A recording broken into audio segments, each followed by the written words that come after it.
Thank you, everybody. Thank you. And if you think this crowd is big, you should see right now what's outside. Congratulations.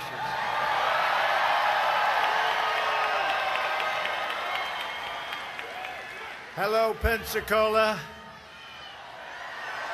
What a place. Right here on the Emerald Coast, right? The Emerald Coast.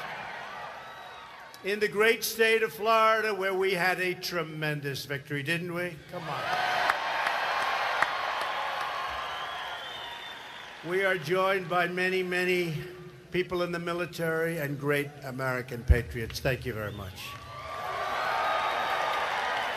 Well, you remember the campaign. I said, let me begin by wishing each and every one of you a very Merry Christmas, right?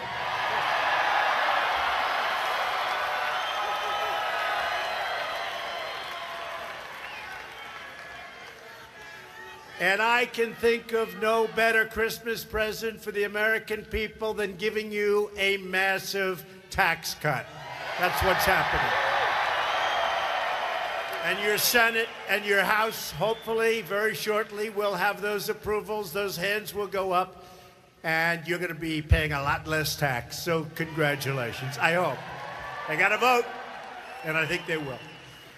I can't wait to sign that tax cut. Great for so many, but great for the middle class. We're going to put it into law. We're going to cap off an incredible first year in office. There's been no first year like this, or at least just about no. I think the answer is no, but I have to be very accurate because of the fake news back then.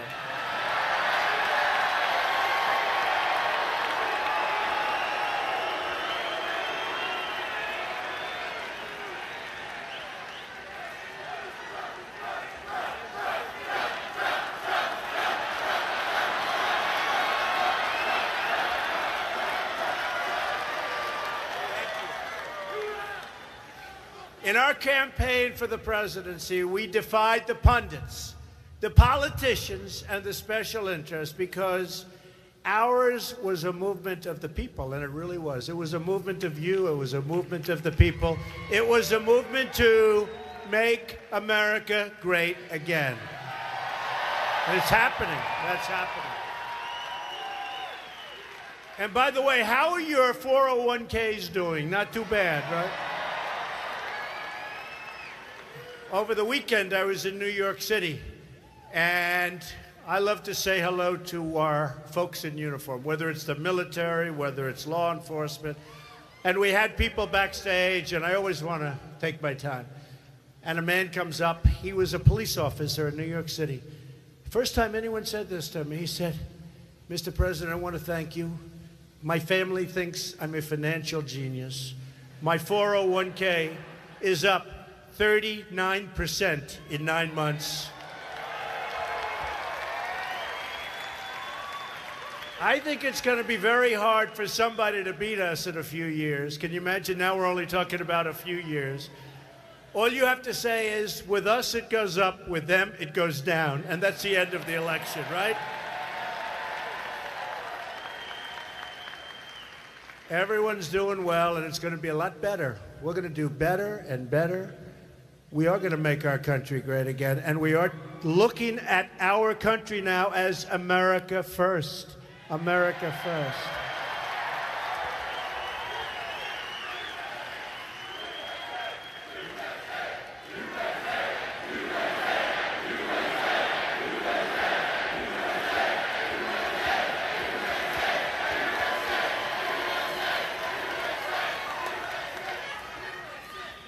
So tonight we're going to speak straight to the American people and cut right through the fake news media. Right through. We're going to speak the plain truth and really the truth that you just want to hear. You have to hear. They don't want to hear. But And by the way, did you see all the corrections the media's been making? They're saying, sorry, they've been doing that all year. They never apologized. Maybe that comes with being the president. I don't know. I don't know. They've been apologizing left and right. They took this fraudster from ABC. They suspended him for a month. They should have fired him for what he wrote. He drove the stock market down 350 points in minutes, which, by the way, tells you they really like me, right? When you think of it. And you know what he cost people?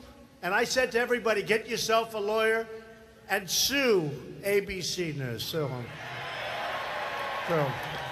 And then CNN apologized just a little while ago. They apologized. Oh, thank you, CNN. Thank you so much. You should have been apologizing for the last 2 years. True.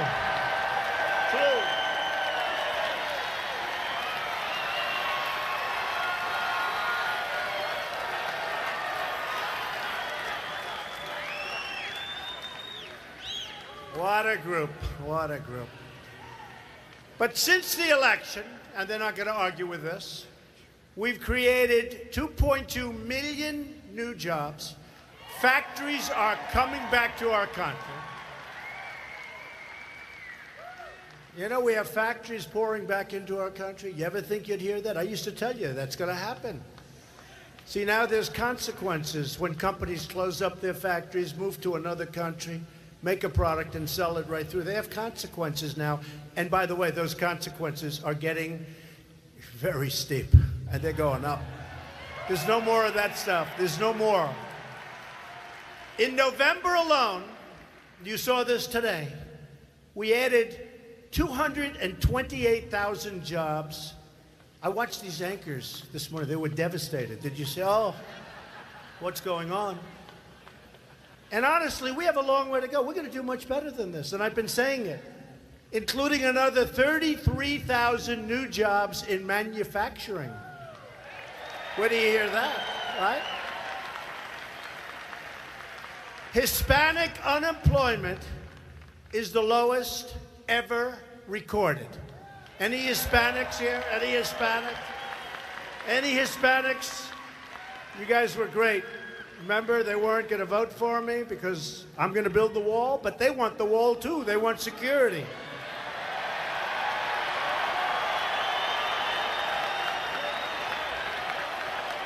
Oh, we're going to have the wall, don't worry.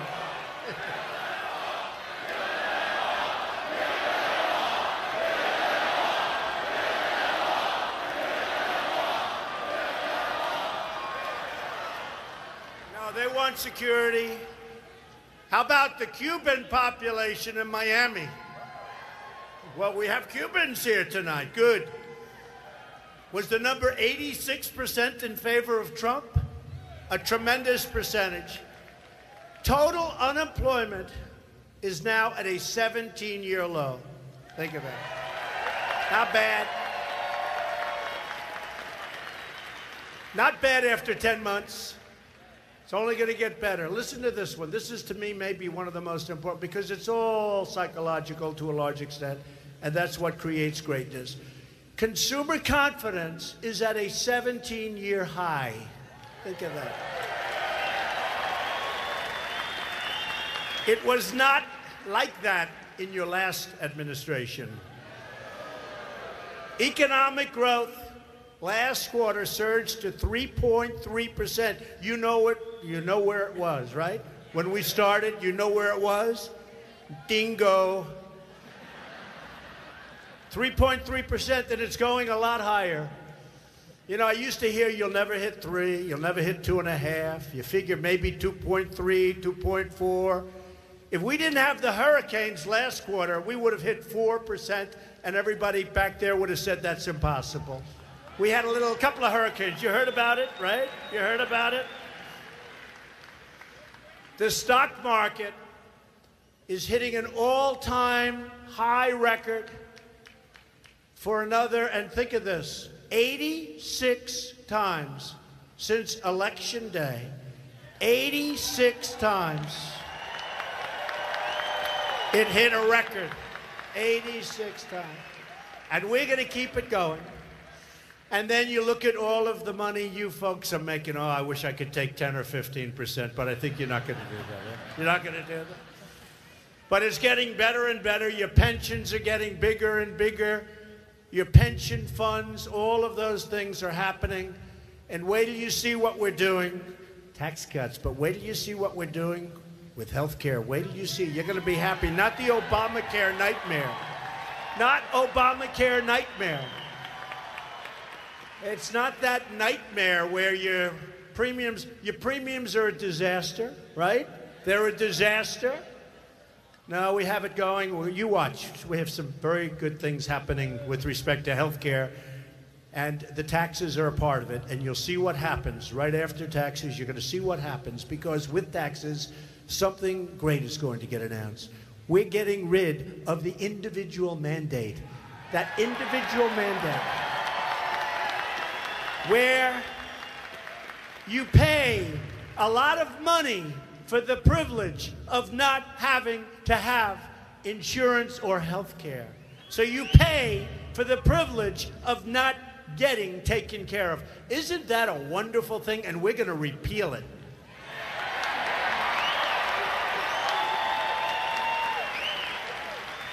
Since the election, we've created more than $5 trillion in new economic wealth just in the stock market alone. We're not including real estate and other values.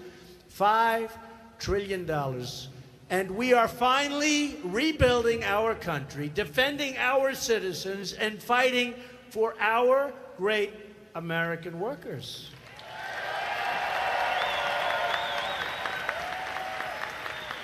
We're putting America first by renegotiating trade deals. We're renegotiating NAFTA. We're renegotiating our horrendous deal with South Korea. I kept you out of the TPP, which would have been a total disaster for you and for everybody else. And we're making individual deals with these countries. You know, when you get tied into 12 countries or 22 countries or 18 countries, you're stuck. It's a spider web. It's like this. If you have 16 good ones and 2 bad ones, as an example, you can't do it. You can't get out. When you have a deal one-on-one, nice, simple deal. We have a deal with Japan, or we have a deal with South Korea, or we have a deal with whoever it may be. If they don't treat us right, we send them what's called a letter of termination. Okay? These people always say, oh, they're saying, oh, TPP. Yeah, well, all these countries tied in. You can't terminate. You're tied into all the good ones. Thank you very much. Appreciate it. So you can't do what you have to do. So you send out a letter of termination. You give them a 60-day notice or a 30-day notice or even a 6-month notice. They then come back because we're the big piggy bank that everybody likes robbing. The whole world robs it. So they then come back and they say, can we negotiate? And we make a better deal than we had in the first place, right? But you can't do that when you have many countries tied in. You can't, I call it a spider's web. There's a lot of Washington lobbyists, bureaucrats, politicians who don't want to see things change. They're made a fortune. Areas around Washington, D.C. are the richest areas in this country. You saw it the other night. A list came out. We have 5 areas that are among the richest areas in the country.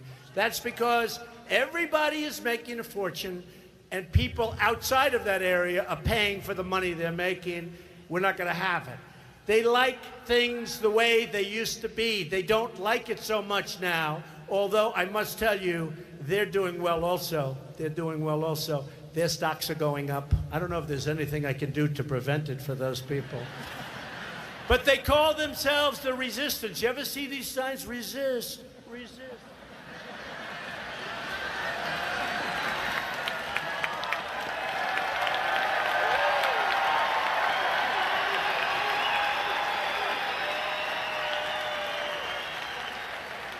I love these guys. Look at these guys. Blacks for Trump. I love you.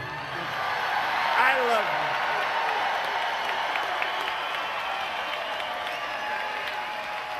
you. I love you. By the way, now that you bring it up, black home ownership just hit the highest level it's ever been in the history of our country. Congratulations.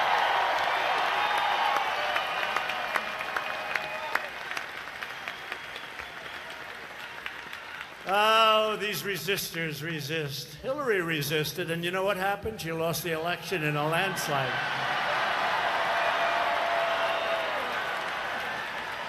But you know what they're really resisting? They're resisting the will of the American people. That's what they're resisting.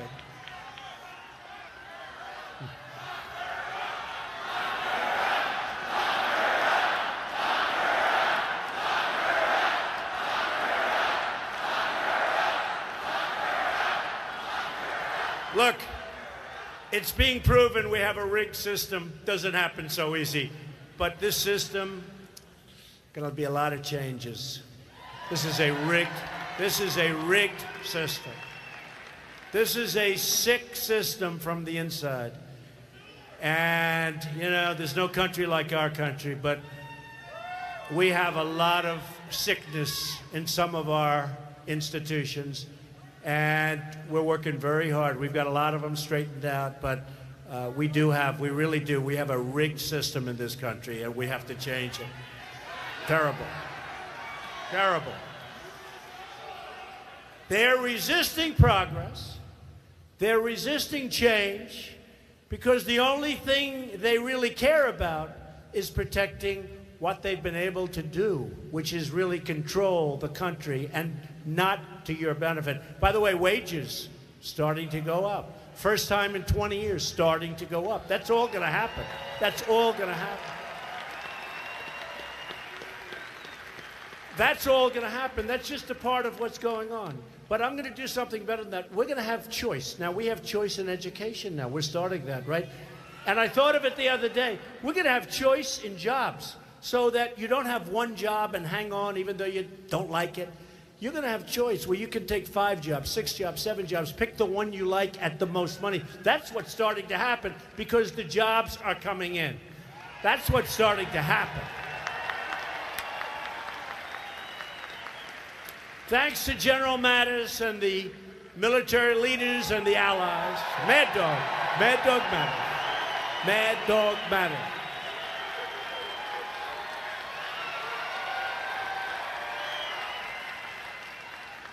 Thanks to Mad Dog Mattis, and we have great military leaders. ISIS is being dealt one brutal defeat after another. You see it. Not only are we defeating these killers, these savage killers, horrible, horrible, you don't even want to say people. These are savage killers over there, but we sure as hell don't want them to come over here. I'm sorry. I'm sorry. You know, they come back to some countries and they come in. We're making it a very difficult process. We had such weakness. They'd go out, kill people, then they come back and they go back home to mom and dad. Okay, before they went nutso and start over here. We're making it very difficult. You see what's being happened. We're watching every single one. We have thousands of people right now under surveillance. Slow surveillance, that sounds familiar. That sounds familiar. Remember when I suggested something like that? Everyone said, Trump? Why is he said? Well, it turned out I was right about that one, wasn't I? America is being respected again abroad, and we are taking care of our citizens at home, and we're going to have safety, and we've got a lot more now. We're getting rid of the MS-13 animals. We're going to have safety again. Because America is more than just a place on a map. America is a nation. America is a family. America is ours to love and to cherish and to protect and to take care of, and that's what we're doing. We're going to take care of this country for our children and our grandchildren and our great-grandchildren, and we're not going to let people come into our country who are going to destroy our country.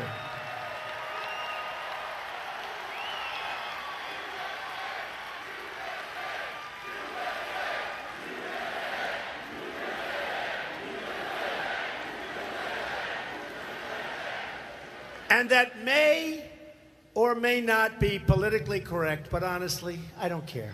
We have to do the right thing. We have to do the right thing. Our agenda is pro-family, pro-police, pro-worker, and 100% pro-American. That's what our agenda is.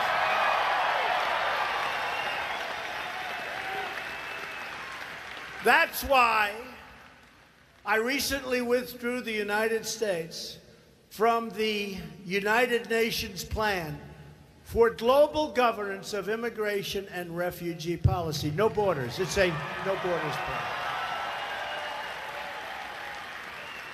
They have a plan, no borders. I heard about it recently. I said, what are you talking about, no borders? No borders. No borders. Everybody can come in. If you don't mind, I've rejected that plan. Is that okay? Okay. I told them, not only do we want no borders, we want the strongest borders you've ever seen. We're going to have such borders. We'll have borders on top of borders. America's a sovereign country. We set our immigration rules. We don't listen to foreign bureaucrats. We don't listen to other countries telling us how we should be running our immigration. Thank you very much.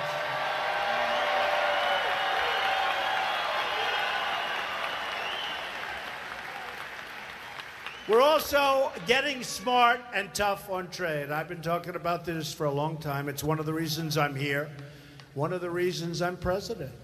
We are renegotiating the disastrous trade agreements of NAFTA, of South Korea, of so many others. We are making great deals. We're going to our immigration. Thank you very much.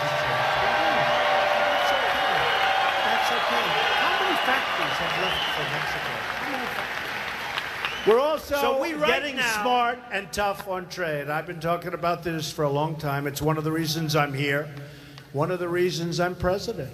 We are renegotiating the disastrous trade agreements of NAFTA, of South Korea, of so many others. We are making great deals. We're going to hopefully keep NAFTA, but there's a chance we won't.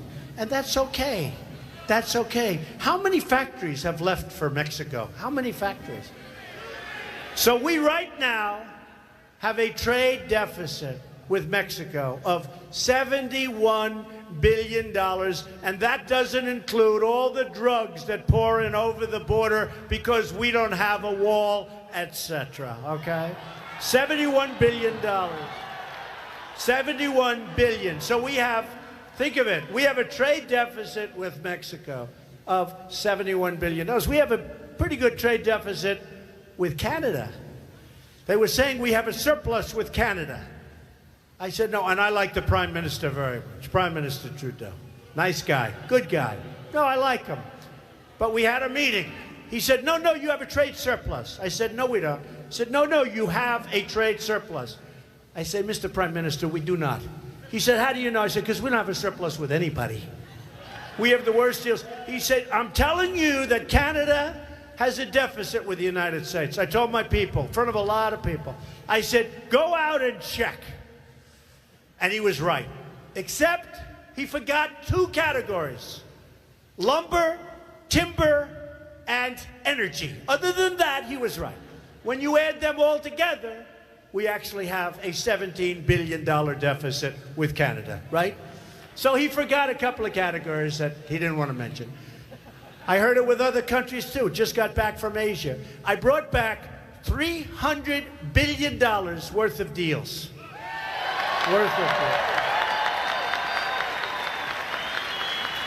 And that number is going to go a lot higher. And these are numbers that are going to produce a lot of jobs in our country, and that's what we have to be doing.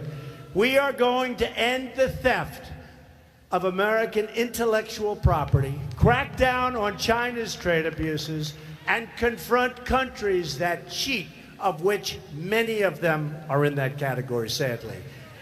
We will buy back our country. We will take back our country. We will make those great trade deals, and we will have unbelievable amounts of jobs created and factories created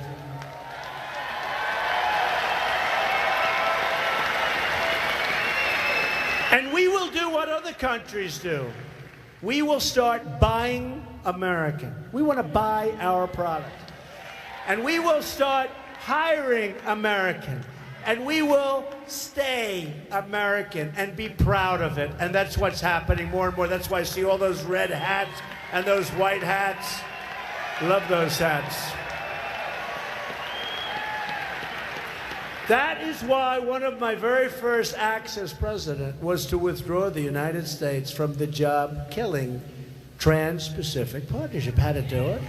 We've also canceled the one job-killing regulation that you see after another, one after another, beating the mark of any previous president. Now, there was a great article in the Wall Street Journal the other day, full page, that in the history of our country, nobody even close, and these are longer terms than 10 months, that in 10 months I've done more on knocking out regulations than any other president in our history. You know who was right up there? Honest Abe Lincoln. Can you believe it? He was a regulation cutter. Can you believe it? Abe Lincoln was a regulation cutter. Who would have known that? I said, you mean I beat Abraham Lincoln? That's pretty good for 10 months. I don't know if regulation sounds so glamorous, but I can tell you it's very important. But we have a lot of others. We have statutory requirements where you have to give a 90-day notice, then another 90-day notice, then you have a cooling off period, then you have to give a 30-day notice before. They're all in the works. And you're going to see a lot more cutting of regulation.